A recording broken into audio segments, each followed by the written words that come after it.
लगने तुमसे लगावेगी, जो होगा देखा जाएगा।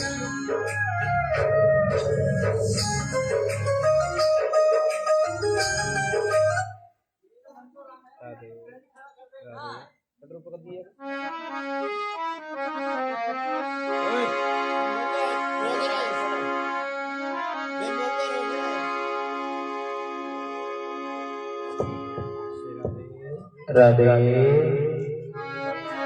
राधे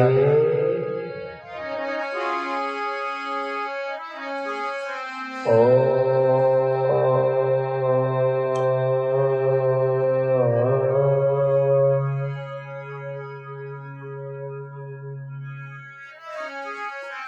कर्पूरी गौरम करुणावतारम संसार सारम भुजगेन्द्रहारम सदा वसन्तं हृदयारविन्दे भवं भवामि सहितं नमामि।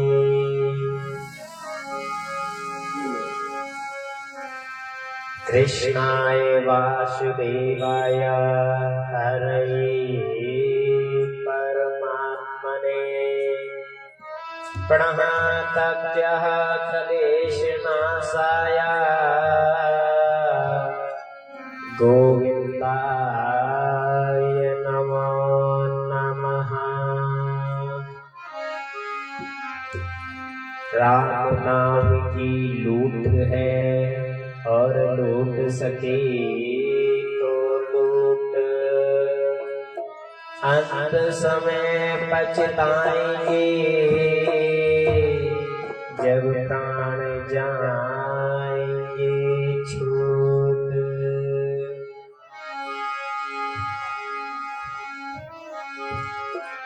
ओम त्र्यंबकं यजामहे सुगन्धं पुष्टिवर्धनम्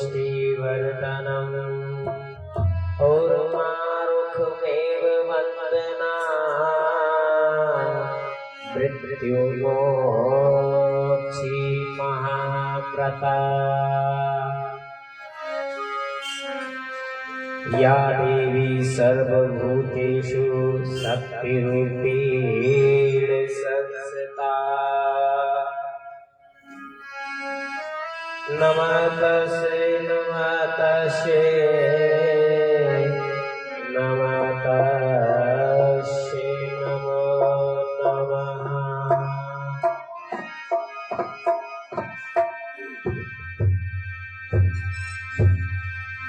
त्वमेव माता च पिता त्वमेव बन्धुश्च सखा त्वमेव विद्या द्रविणं त्वमेव शरणं मम देव। सभी कॉलोनी वासी भक्तगण भाई बंधु माता बहनें सभी समय से आने की कृपा करें और हमारे यजमान की आवाज सुनने को आ जाएं। पकड़ लो हाथ बनवारी, नहीं तो डूब जाएंगे।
वारी नहीं तो डूब जाएंगे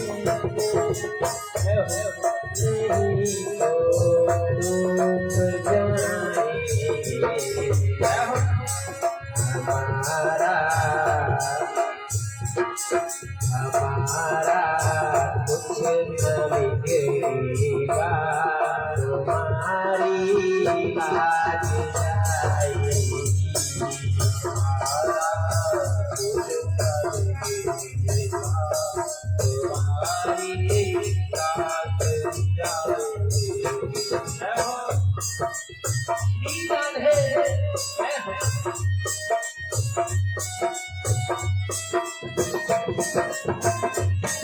कुछ न बिगड़ेगा तुम्हारी बात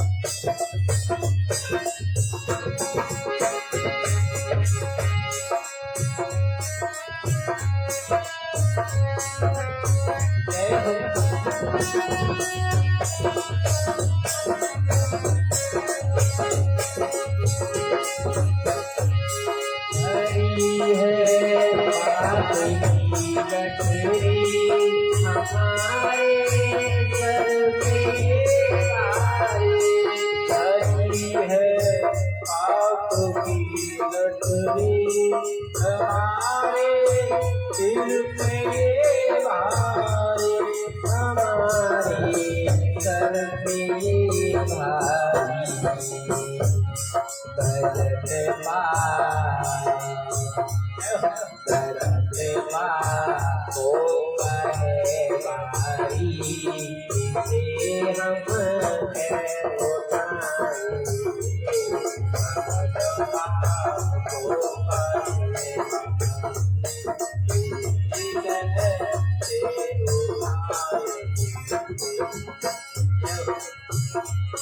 पकड़ लो हाथ रखवारी नहीं तो डूब जाएंगे पकड़ लो हाथ रखवारी नहीं तो डूब जाएंगे नहीं तो डूब जाएंगे हमारा हमारा कुछ नहीं बिगड़ेगा तुम्हारी बात जाएगी हमारा कुछ नहीं बिगड़ेगा तुम्हारी बात जाएगी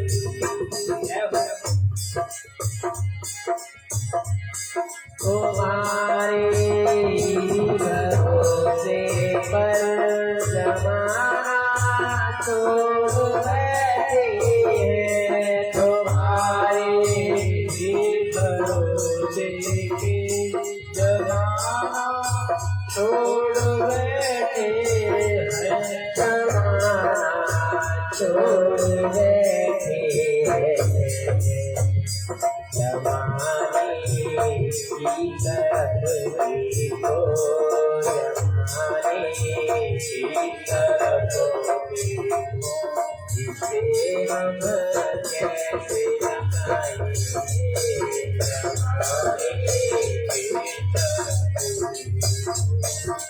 जिसे कैसे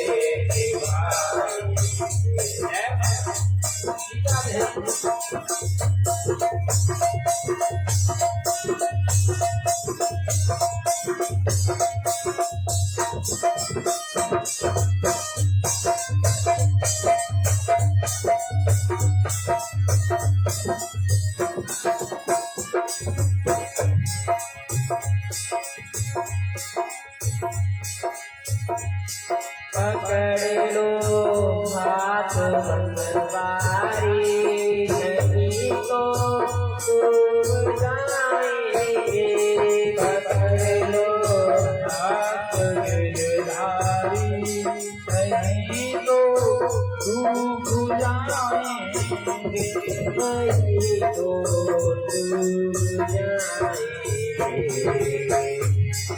हमारा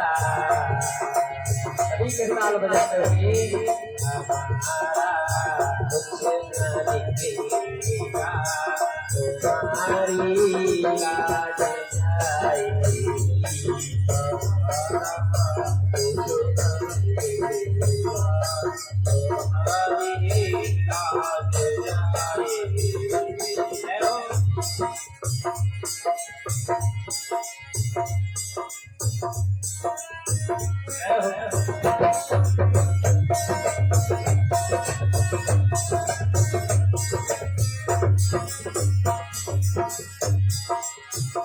कर दे दिल की कहे किससे सहारा कोई नहीं मेरा कर दे की कहे किससे सहारा कोई नहीं मेरा सहारा कोई नहीं मेरा जवानी की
होली कृष्ण कन्हैया लाल की जय हो।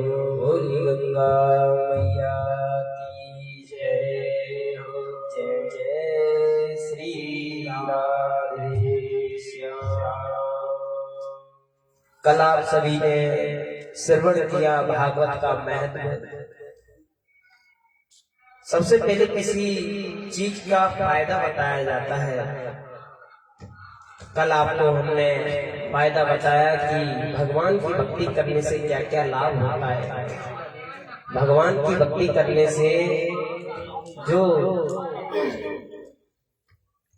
जो अपने जीवन में नहीं है वो भगवान की प्राप्ति से हमें मिल जाता है और मरने के बाद भी भगवान की प्राप्ति हो जाती है। शनकादिक ऋषि नारद जी को श्रवण करा रहे गंगा आनंद घाट के किनारे और कह रहे हैं, प्रभु जी आपने कल श्रवण किया भागवत का महत्व और उसमें आपने जाना कि जो व्यक्ति प्रेत योनि में भी चला गया क्या उसका कल्याण हो सकता है। तो शनकादिक ऋषि ने आत्मदेव ब्राह्मण की कथा सुनाई धर्मकारी की, जिसमें उनके दो बेटे थे जिन्होंने नाम किया। एक ने अपने पिताजी का नाम डुबाया, एक ने नाम फैलाया। तो संगतों का फर्क है कि आप संगत किस तरीके की करते हैं। आपकी संगत अच्छी होगी ना तो आप जिसके साथ हैं आप अच्छे इंसान बन जाओगे, उसकी तरह ही पूजनीय बन जाओगे। और आपकी संगत गड़बड़ लोगों के साथ है ना तो आपका मामला भी गड़बड़ हो जाएगा। तो सदगुरुदेव महाराज कह रहे हैं कि कल आपने श्रवण किया और बताया कि भागवत कथा का नियम और उसका खर्चा क्या होता है। जैसे हम अपनी बेटी का विवाह करते हैं जिसमें कोई खर्चे का कोई भी गिनती नहीं है, उसी प्रकार भागवत में खर्चा होता है। और भोले बाबा माँ पार्वती को एक ज्ञान में गंगा सुना रहे हैं। प्रथम स्कंद में पहले अध्याय में ये भागवत का नाम रखा गया है कि भागवत का नाम श्रीमद् भागवत कैसे रखा गया। श्री वेदव्यास जी महाराज अपने कुटिया में ध्यान कर रहे थे कि कलयुग में लोग बड़े परेशान होंगे, इनके लिए मुझे कुछ कार्य करना चाहिए। तो एक वेद में से 4 वेद किए,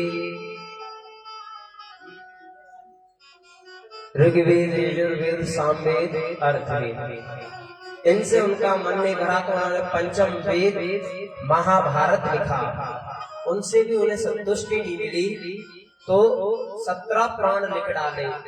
तब भी अपने मन को खुश रहे कि मैंने अभी तक लोगों के लिए उनकी कल्याणकारी कोई कार्य नहीं किया है।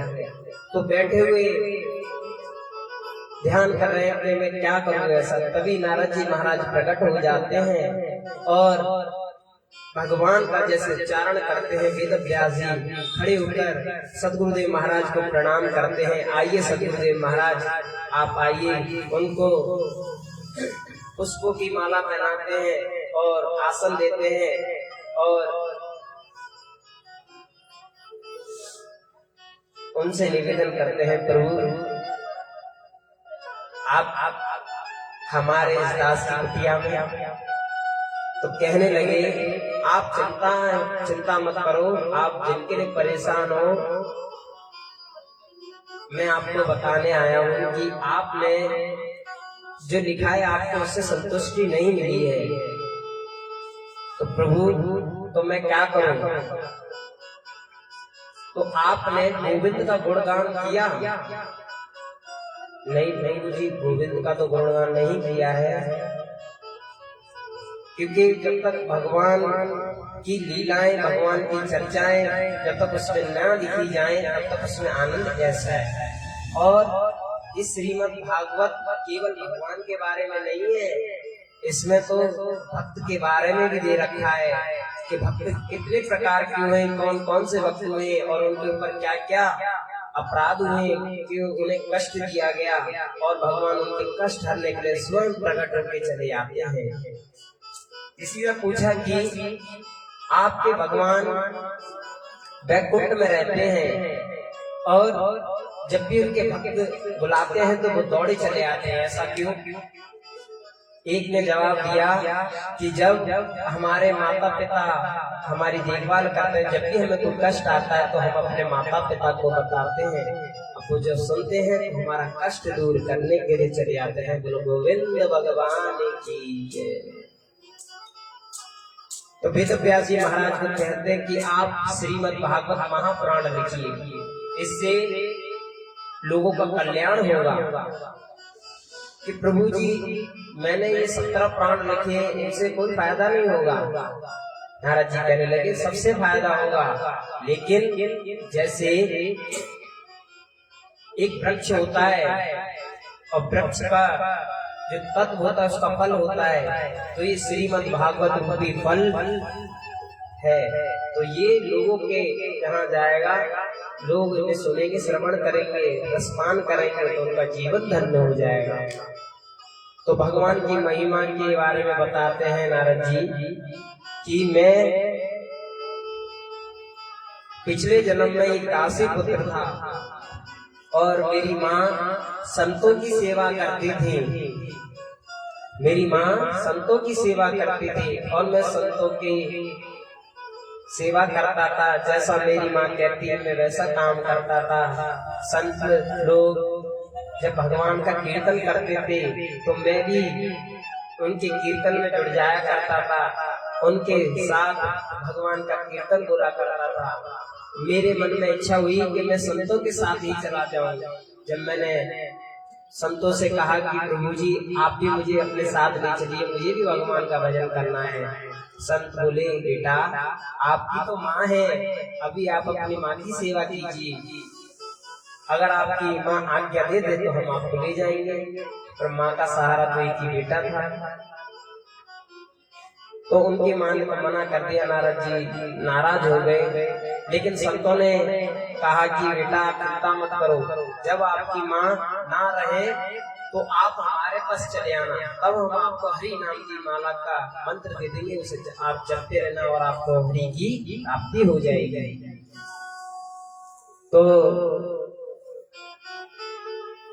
ऐसा ही हुआ, संत लोग तो अपने चले गए, लेकिन नारद जी अपने माँ के साथ सेवा में रहे। एक बार क्या हुआ, उनकी माँ पूजा के लिए बगीचे में गई पुष्प तोड़ने के लिए। जैसे ही तोड़ रही थी तो एक काला सांप आकर उनको काट लेता है और उनके प्राण चले जाते हैं। नारद जी को पता चलता है कि आपकी माँ को किसी सर्प ने काट लिया है, तो वहां से दौड़ते दौड़ते आ रहे हैं।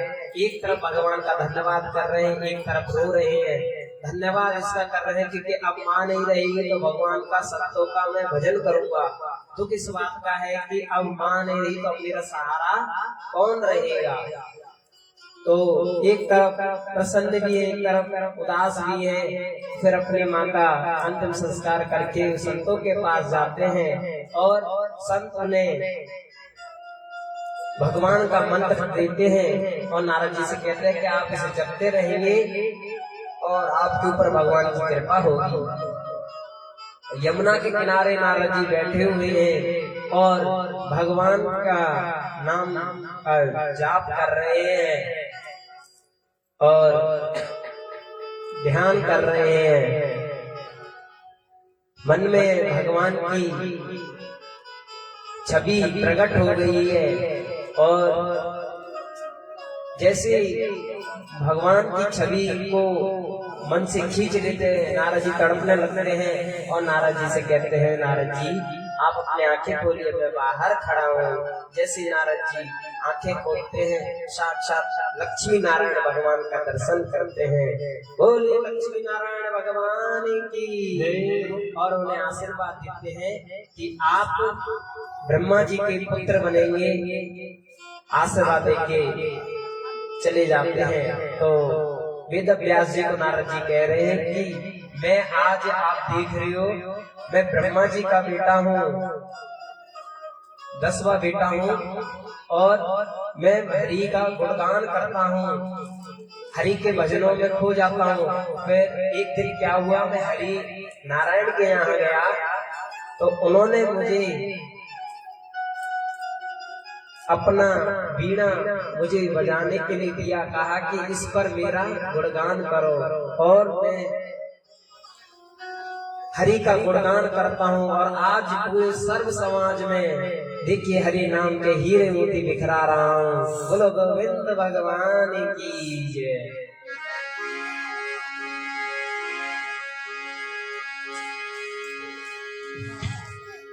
तो चलिए हम भी ध्यान करते हैं और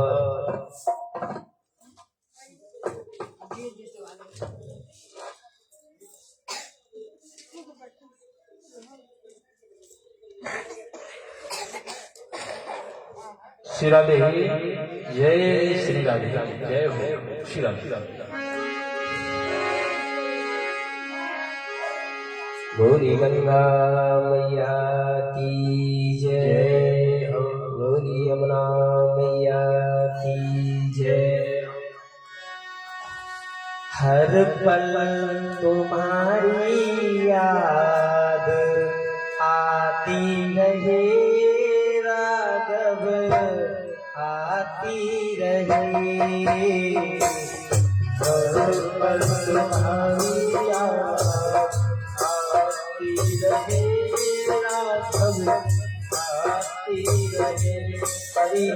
रहे। हर पल तुम्हारी याद आती रहे राघव, आती रहे। हर पल तुम्हारी याद आती रहे राघव, आती रहे।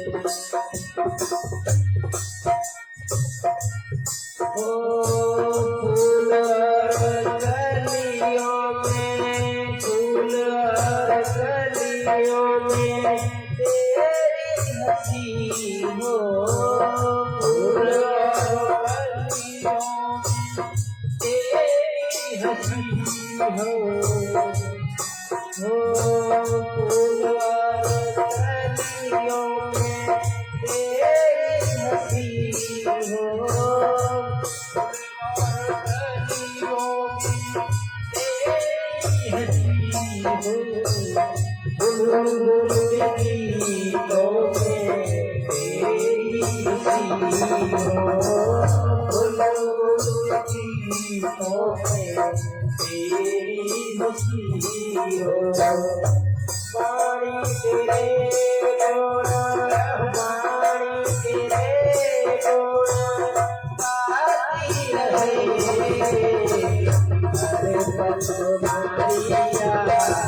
बोले कृष्ण कन्हैया लाल की जय।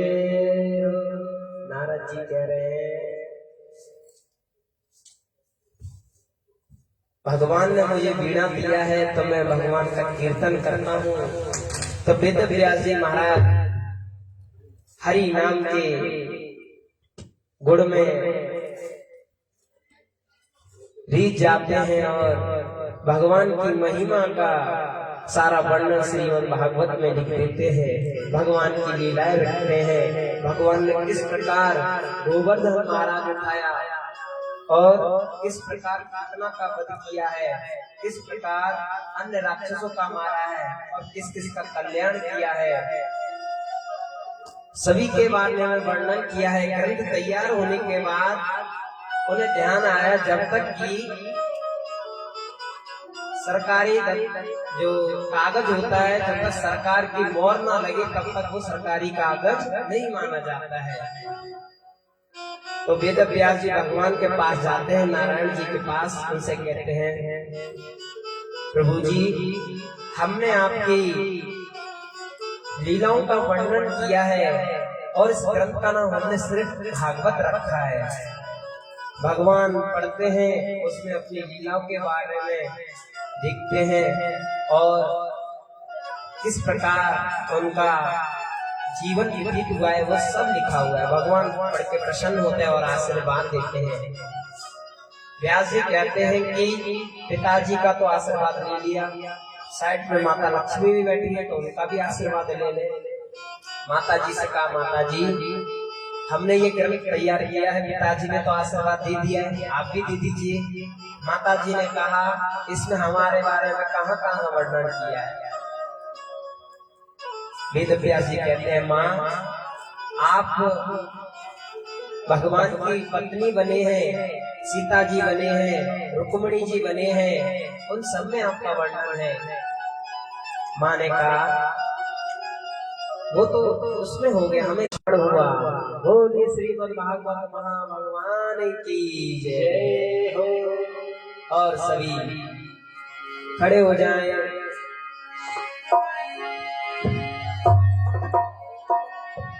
सावनी सूरत पे मोहन दिल दीवाना हो गया। सावनी सूरत पे मोहन दिल दीवाना हो गया। सावनी सूरत की प्यारी दिल दीवाना हो गया।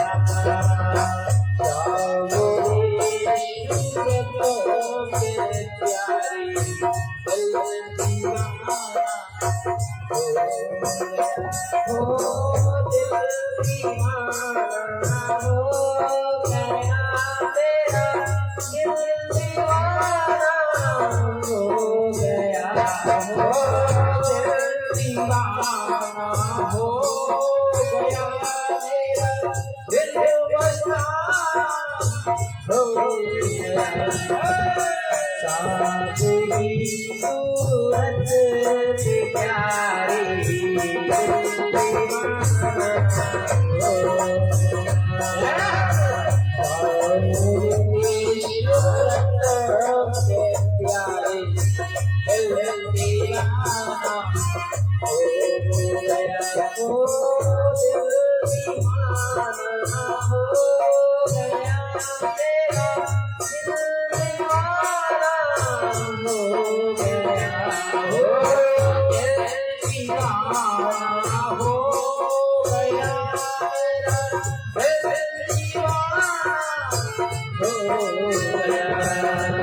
सावनी सूरत की प्यारी दिल दीवाना हो गया। सावनी सूरत के प्यारी दिल दीवाना हो गया। एक तो तेरे दूसरा जल